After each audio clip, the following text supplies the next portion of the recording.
Naranasan mo na bang pumasok sa loob ng isang sabungan o kahit mapadaan lang sa labas? Siguro kahit hindi ka pa nakapasok, mai-imagine mo na yung eksena, 'di ba? Oo, totoo yan. Kasi napakaingay nun eh. Mainit, tapos siksikan, at parang ramdam mo yung matinding tensyong dahil sa mga pumupusta. So, gusto kong isipin mo itong tagpo na ito. May isang lalaki. Okay. Medyo nakainom na siya. Tapos nakatayo siya sa pinakagitna ng magulong sabungan na ito. Kakapanalo niya lang sana sa isang malaking pusta eh. Ang problema, walang gustong magbayad sa kanya. Naku, delikado 'yan. Ayun nga, delikado talaga.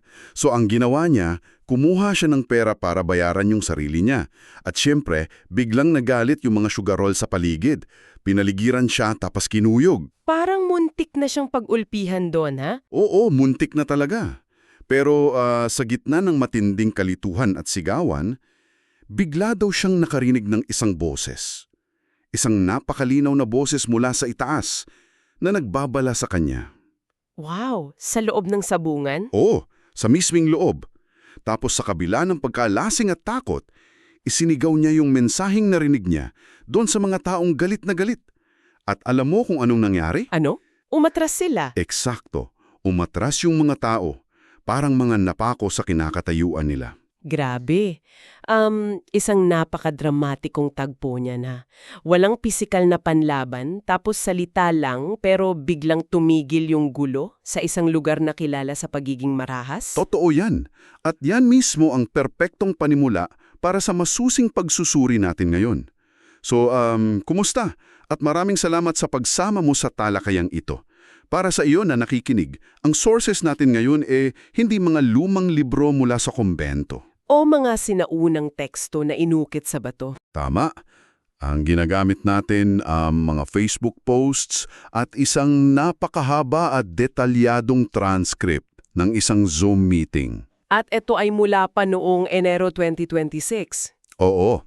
At ang sentro ng lahat ng material na ito ay yung mga karanasan, turo at yung kakaibang online na komunidad nitong si Narciso Olalo o mas kilala ng mga followers niya bilang Brother Nars. Bago tayo tuluyang lumalim dyan, malagang maglatag muna tayo ng malinaw na disclaimer para sa iyo na nakikinig. Oo, kailangan yan. Ang usapan nating ito ay ganap na walang kinikilingan. Makakarinig tayo ng mga usaping pangrelihiyon, mga kwentong spiritual, at mga matinding kritisismo sa mga tradisyonal na relihiyon na nanggaling sa sources natin. So, inuulat lang natin yung mga detalye na nandoon sa original material. Hindi natin ini-endorso o kinokondena itong mga pananaw na ito. Ang gusto lang nating intindihin kung paano ba nabubuo ang ganitong paniniwala gamit ang internet. Tama.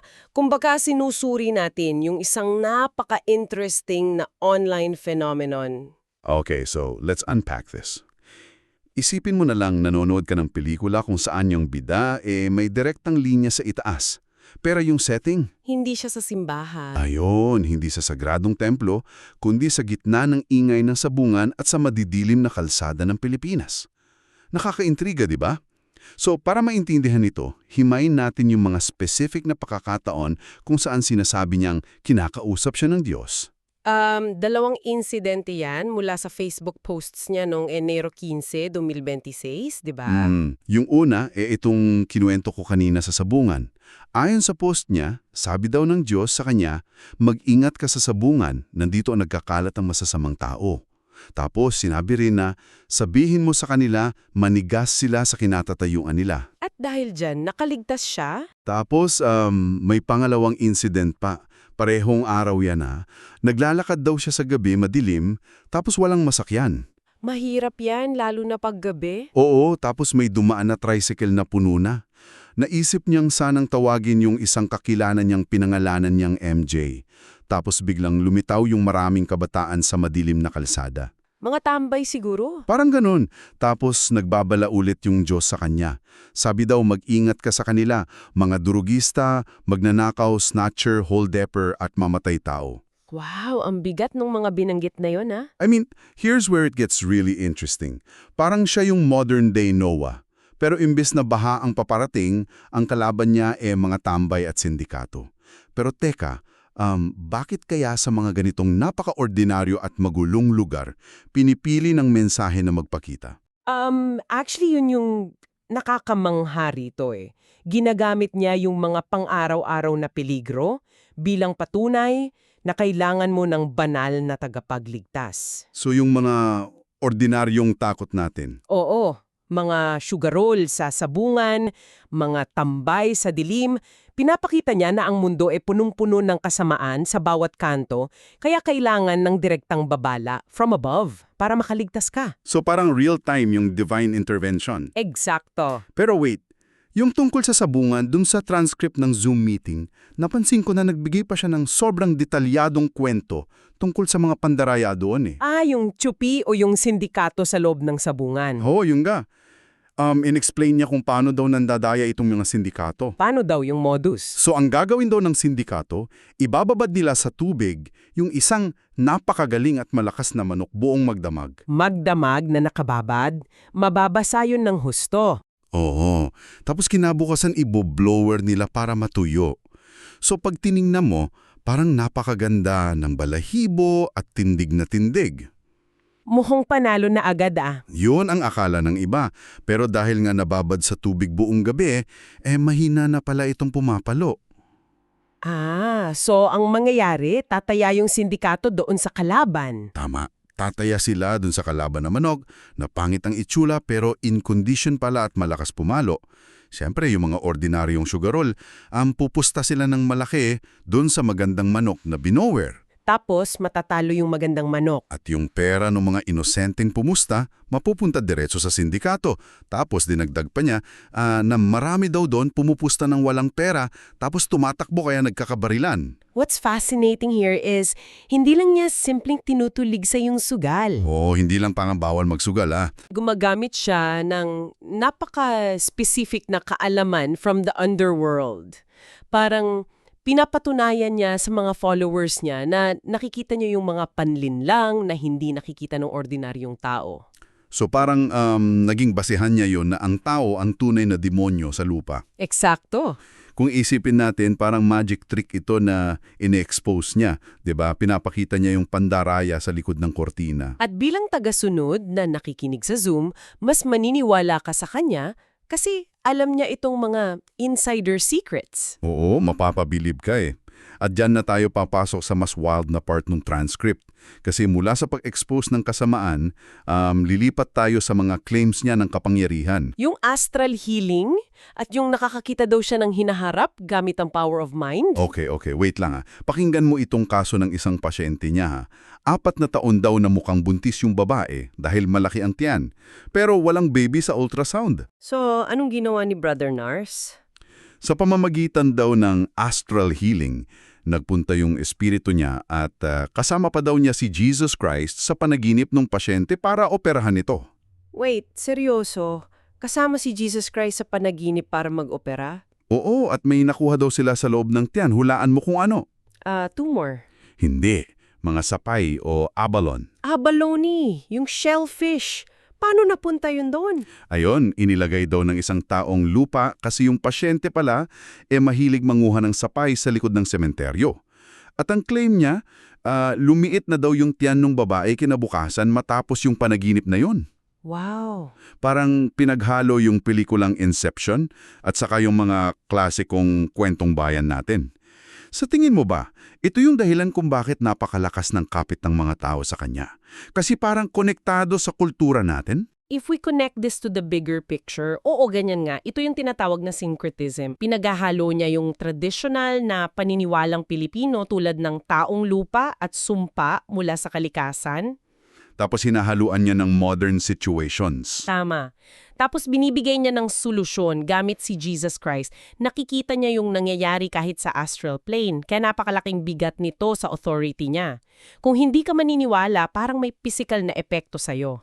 Speaking of physical na epekto, may mga nakakatakot siyang kwento ng trahedya sa transcript Yung mga babala niya, di ba? Oo, tulad nung follower na si Edwin, nabalian daw ng collarbone kasi nadulas sa banyo na nakita na pala niya beforehand. May na-mention pa siyang iba?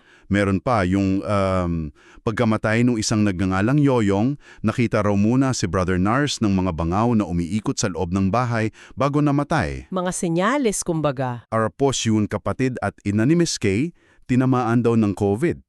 At yung pinakamalala, yung sa Balamban, Cebu, Yung bumagsak yung mudslide sa lugar nila. oo, yung nagkabaha at putik, matapos daw kutiyain nung mga tao doon yung mga flyers ni Brother Nars. So kapag kinutya mo siya, pwede kang mapahamak.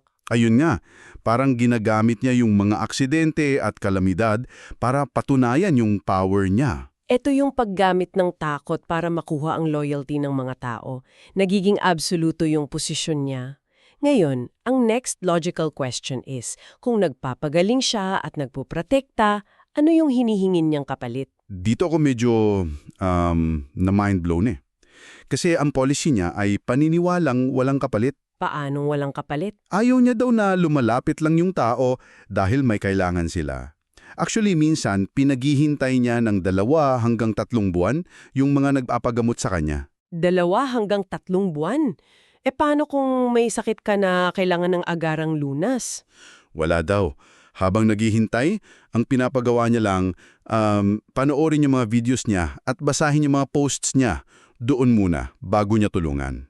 This raises an important question tungkol sa compliance training na tinatawag. Hinihingi niya yung oras at atensyon mo bago ka makatanggap ng tulong. Sunk cost fallacy. Na kapag naghintay ka ng matagal, Mas mapapaniwala ka na. tama, kasi nag-invest ka na ng effort. At para mas maging maganda yung image niya, mahigpit niyang pinupuna yung mga pare at pastor na nangihingi ng pera. Sabi niya pa nga, ang paghingi ng pera, parang pagtulak daw sa tao sa bangin. Ipinagmamalaki niya na hindi siya humihingi ng kahit 1 sentimo. Pero may inirereseta siya, di ba, para sa mga pasyente? Oo, may mga alternatibong reseta siya na sinasabi niya sa Zoom call niya. Kunwari, pag may alta presyon o high blood sugar ka, binabawal niya yung matamis. Okay, normal na payo yan. Pag masakit yan ng bata, gata ng yog ang irereseta. Gata ng lube? Oo, yun mismo. Tapos, ang pinakakapansin-pansin, nagre-reseta siya ng pag-inom at pagpapahid ng kalamansi, virgin coconut oil, tapos langis para daw sa kalusugan. Wait, pati ba dun sa bata na may malalang kaso? Oo, may nanay na nagtanong sa kanya tungkol dun sa 10-year-old niyang anak. Unti-unti raw nakakalbo yung bata dahil sa problema sa thyroid. At anong sagot niya? Kalamansi pa rin. Kalamansi pa rin. Ipapahid at ipapainom. At para patunayan na gumagana ito, nagtawag siya ng 2 followers sa Zoom, sina Jel at Jong. Yung mga dating nakakalbo na rin daw. Oo, nakakalbo raw sila dati pero ngayon tunubuan na ng buhok dahil dun sa kalamansi method niya. Placebo effect plus availability ng materials. Mura at abot kamay lang kasi nasa kusina lang nila, hindi na kailangang bumili ng mahal na gamot. Let's unpack this Ang reseta niya ay kalamansi, virgin coconut oil, pero napansin ko meron pa siyang isang requirement na parang mas mahalaga pa. Alin yun? Ang pag-click ng share button sa Facebook. The digital currency. Oo, parang naging digital currency ang debosyon Sinasabi niya sa followers niya na ang patunay ng paniniwala ay ang paglaway sa daliri tapos pagpindot ng share button ng mga videos at posts niya. Wow, ang galing nung setup na yan. Ginagamit niya ang AI and algorithms ng Facebook para palawakin yung reach niya. Ayon mismo sa kanya, diba? Bahagi raw ito ng matagal ng plano ng Diyos para sa kanya. Oo, nagamitin yung internet At shares na mas magpapaviral sa kanya. Paano nito binabago ang concept ng kongregasyon para sa atin ngayon? Hindi ka na nagpupunta sa simbahan Ang kongregasyon ngayon nasa loob na ng screen ng cellphone mo araw-araw. So, para isynthesize natin lahat ng ito para sa iyo na nakikinig. Nagsimula tayo sa isang maingay na sabungan na may mga manok na binabad sa tubig, di ba? Hanggang sa umabot tayo sa astral surgery at taong lupa. Oo, na nagtatanggal ng abalone sa tiyan tapos papunta dun sa pagpapagaling ng pagkakalbo gamit yung kalamansi lang. At yung pinakamahalaga, yung pag-share sa social media. Eksakto. So, bakit ba natin pinag-uusapan ito at bakit ito mahalaga sa iyo? Dahil ipinapakita nito yung matinding pangangailangan ng tao para sa kasagutan. naghahanap tayo ng kagalingan at komunidad at minsan nahahanap natin to sa mga hindi inaasahang espasyo sa internet. Ang pananampalataya ay nagbabago ng anyo ngayon. Umaangkop siya sa teknolohiya at umaabot ng direkta sa mismong news feed natin. Totoo yan. So, bago tayo magtapos, gusto kong iwanan ang lahat ng nakikinig ng isang malalim na kaisipan na pwede niyong pag-isipan. Ano yun? Sa nakita nating pagtingin nitong si Brother Nars na ang artificial intelligence at social media ay bahagi ng divine plan para ikalat ng mensahe niya. Kung ang AI at mga algorithms ay nagiging napaka-epektibong tool para bumuo ng isang pananampalataya at para sa lain ng mga tagasunod. Hinaharap. Ayun, ano ang mangyayari pag ang mismong linya sa pagitan ng karisma ng isang tao, yung kakayahan ng algorithm at yung tinatawag nating banal na interbensyon, tuluyan ng lumabo? Mapapag-iba pa kaya natin ang isang totoong himala mula sa isang simpleng viral na algorithm? Isang napakagandang tanong na nakaka-bother din na. Oo, nakakaisip eh. Maraming salamat sa pagsama mo sa masusing pagsusuring ito hanggang sa susunod na talakayan.